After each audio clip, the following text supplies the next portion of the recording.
XPSs, so that we also honor our colleague, because I think it's a morally right thing to do. It's the honest thing to do, and even in the face of God, it's the just and sensible thing to do at this time. We wish you all the best. All my colleagues who are not here, some of whom have traveled, have sent their messages of condolences. They're here. Michael, you know we are in very deep conversation with you on things that we need to do, some we don't need to say here. And I want to assure you, we will work with you. We'll do the best we can.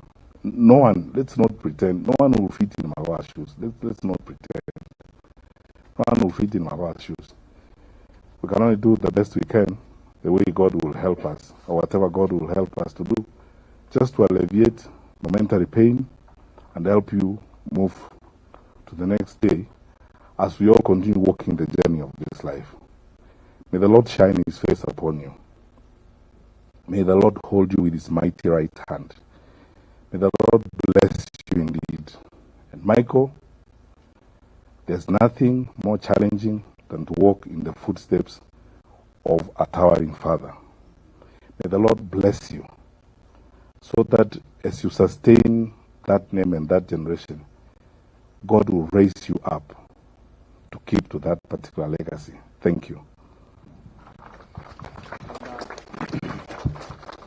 Thank you very much, Waziri Matiang'i.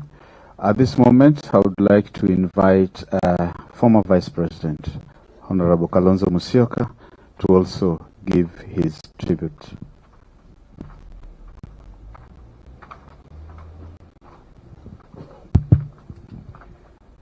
My good friend, Father Mogunda, it's good to see you. Though under very difficult circumstances. Your Excellency, they call you the fourth president. I call you my brother. And you cannot begin to isolate him and make him the fourth. He's still my brother and my president. Mama Margaret, Mrs. Magoha, your wonderful son. You shared those last moments very deeply with President Uhuru. You know, I didn't get very close to Professor Magoha.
the late Katumanga and the team. That was tough.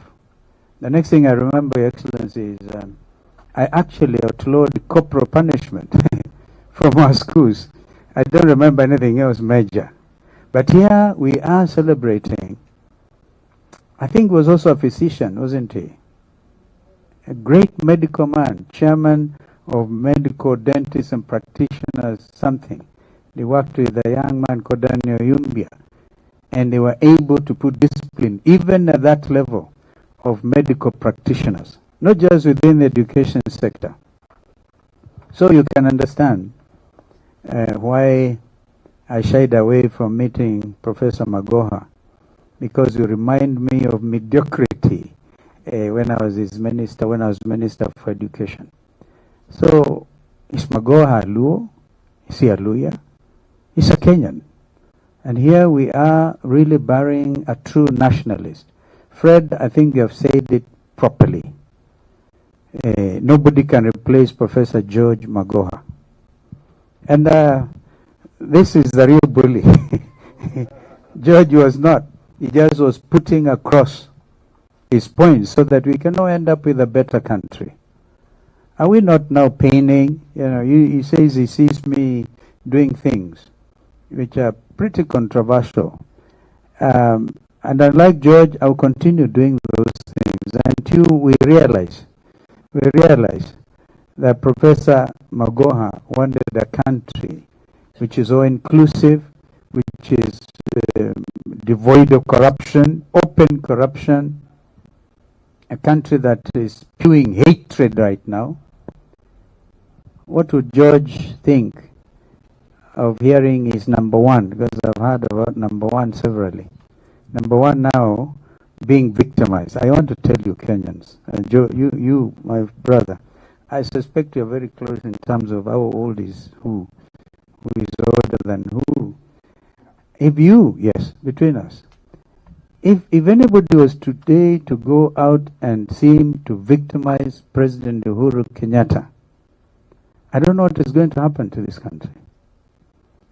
Because in his time, allow me to say that, because he was Magoha's boss.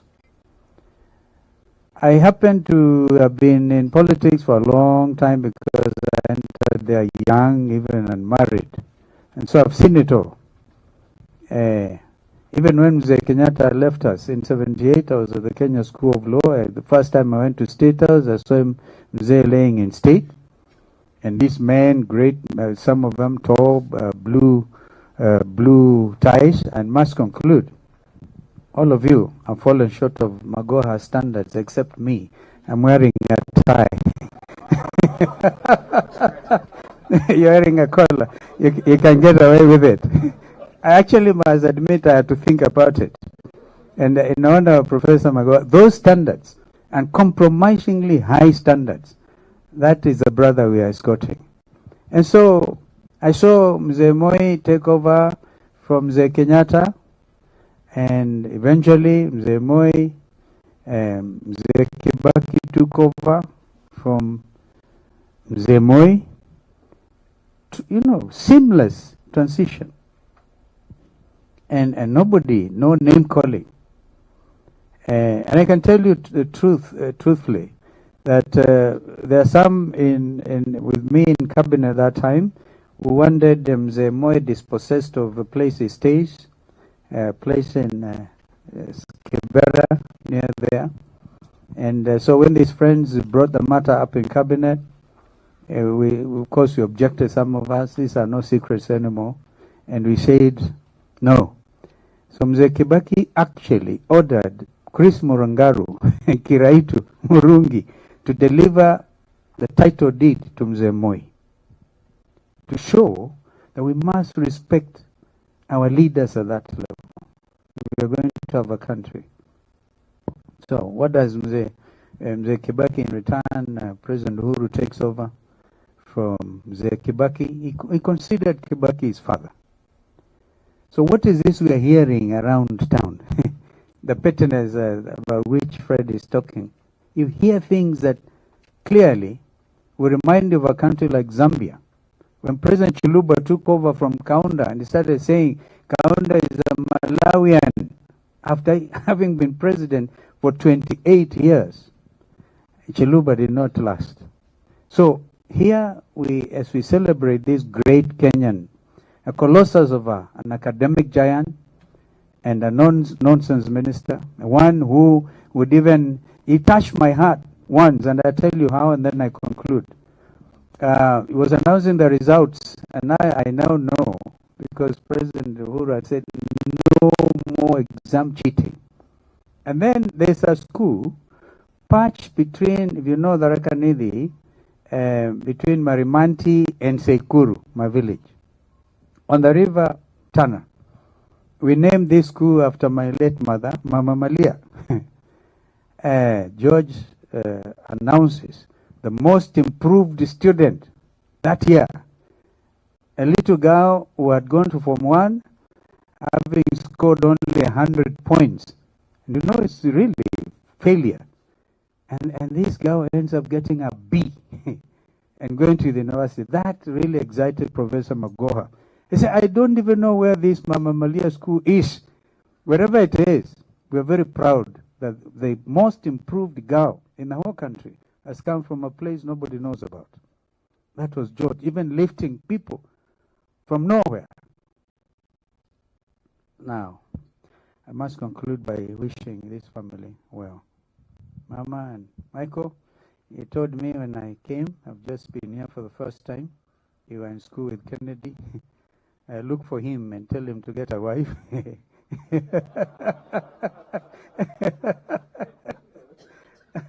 Because he actually told me he was disciplining them. Yeah. So that we can end up with more Magohas. Friends, it's important. Let's all stand together in solidarity at this time. If you think some of us are going crazy, it is because we think we love this country, like Professor George Magoha did. And now I've had so many of those secrets.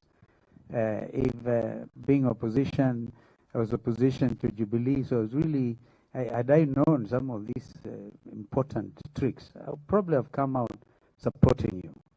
But here is a man, a colossus of a Kenyan nationalist, whom we are trying to say kwaheri to. But again, as I prayed, very difficult circumstances under which we are burying him.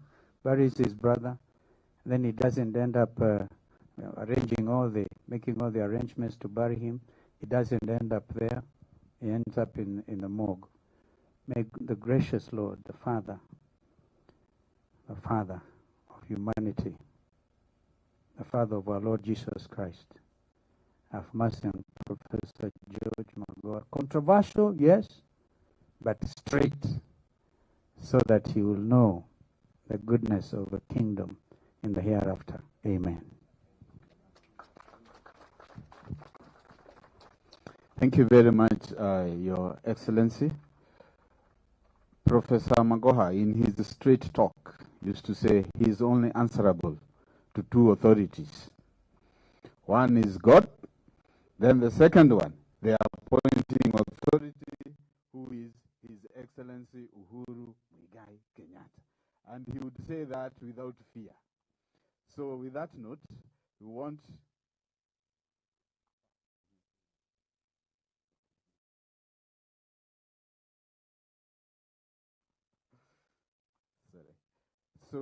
with that, we wish to invite His Excellency President Uhuru Kenyatta to give his tribute and his remarks. His Excellency.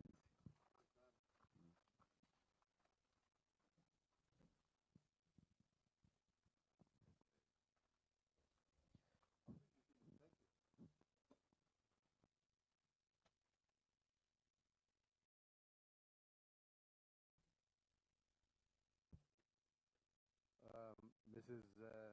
Magoha,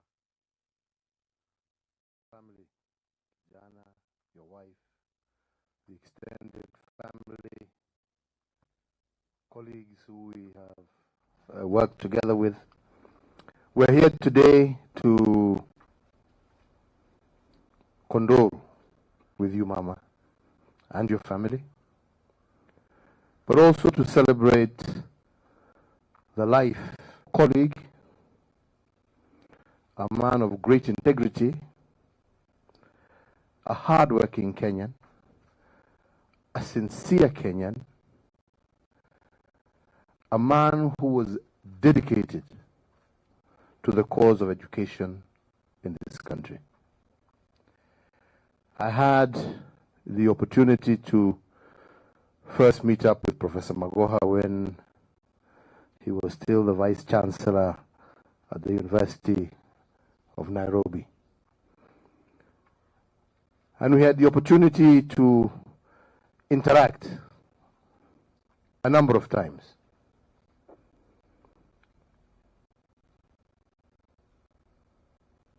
And by speaking with him, I got to realize that this was a man who was not interested in position, but rather what he could do with position. You know, there's a very big difference. There are people who seek position for the sake of it. But there are those who are in position and are interested in what they can do with that position for the greater good. George Magoha belongs in that category of Kenyan. He was a man who, as I said earlier, would speak his mind. He was a man who did not fear speaking to truth. You may not like what he had to say. You may even disagree with what he had to say, but he would say it. And that, as much as he had great disdain for politicians, that is the mark of a leader. Because a leader leads from the front. Some of the challenges that he had to face were challenges that many would have run away from, saying this is too difficult, or this is too controversial, or this is going to have a problem. Prof, as I used to call him, never backed down, never shied away, so long as he believed it was the right thing to do. He would lead from the front. He would lead from the front. When I appointed him after his term at the university ended, and I appointed him to head the National Examination Council, exactly what Fred said here. We were going through a lot of challenges with exams in this country. And when we met and went through, and I repeat again, leading from the front, Professor took it personally.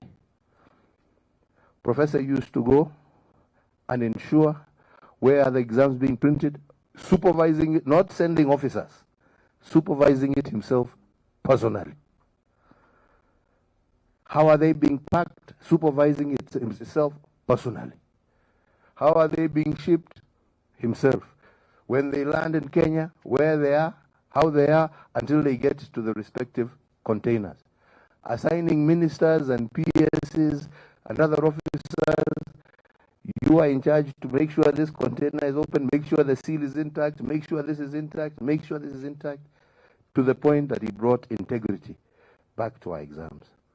And there is no doubt, and I believe, that when I made him a minister, I made the right choice in putting at the helm of education a man who deserved that position, and from there continued to do what he did in addressing the curriculum challenges that we had, in bringing on board a new education system. People may say whatever they want to say. Hiyo ni wataongea, utaona watarudi tu hapo hapo. Hoja wacha wapatiwe nafasi wapige gumzo. they will come back there. Kuna pahali ingine wataenda. Yeah? Because it was not done to hate this one, to spite that one, to do this one. It was done in the interest of the children of this republic to better prepare them for that future that was rapidly or radically different from the future that some of us had to look forward to. That is what he was preparing. Kenyans who are able to be up to the challenge of this changing world. And we are grateful to him for that. And we are grateful for his leadership. I think this country has lost not only a great soldier, a great soul, a committed man, but it has also lost a sincere individual, a loyal man, and a person who truly loved what he did. He had no time for the hairy-fairy of office. No, him, it was a job. You know, there are two types of people. There are people who talk a lot about what they will do and do nothing. And those are many. But there are people who will talk very little, but do a lot, and their deeds are seen. Magoha belongs to that class of people who are doers. Very little, talking, but in executing. The deeds are there and will never be wiped out, no matter what anybody may wish or desire. My mama, and to your family, he was our colleague, and we worked as a team. We were a team. We were together. And as such, you are also our team members. And with us, you have a family, because we were a family. And we will continue to stand with you, and whatever it is that you may require of us, you can count on us, and we shall be there for you, just as Magoha was there for us and for Kenya. We shall be there for you and your family. May the Almighty God rest this great soul in eternal peace. We shall walk these final days as we prepare to give him a befitting send-off together. And you can count on us to be with you. Nawe Steve, usijali hii watu wanapiga mdomo, acha wapige bana. Unajua mtu ambaye hana kitu kingine ya kufanya lazima apige mdomo. Acha wapige mdomo. Hiyo ni dunia. Sisi tunaendelea na yetu. Mungu awabariki na walinde. Asanteni sana.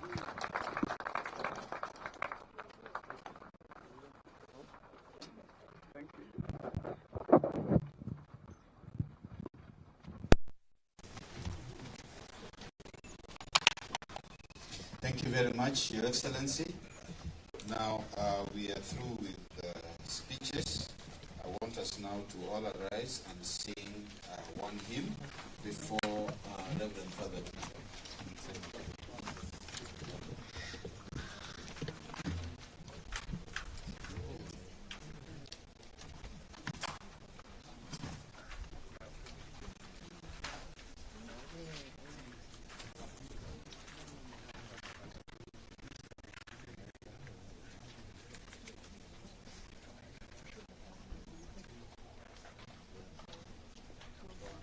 Thank you very much.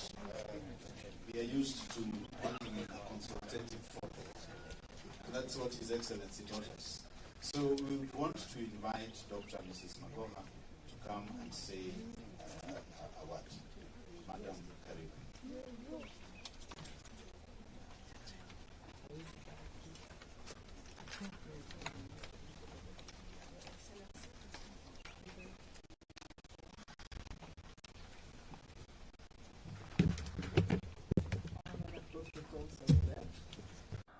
I want to thank you people very much for coming. And I want to remove that serious face of Magoha so that you know the other side of Magoha. Exactly 1 month after we met, he started telling people we are going to get married.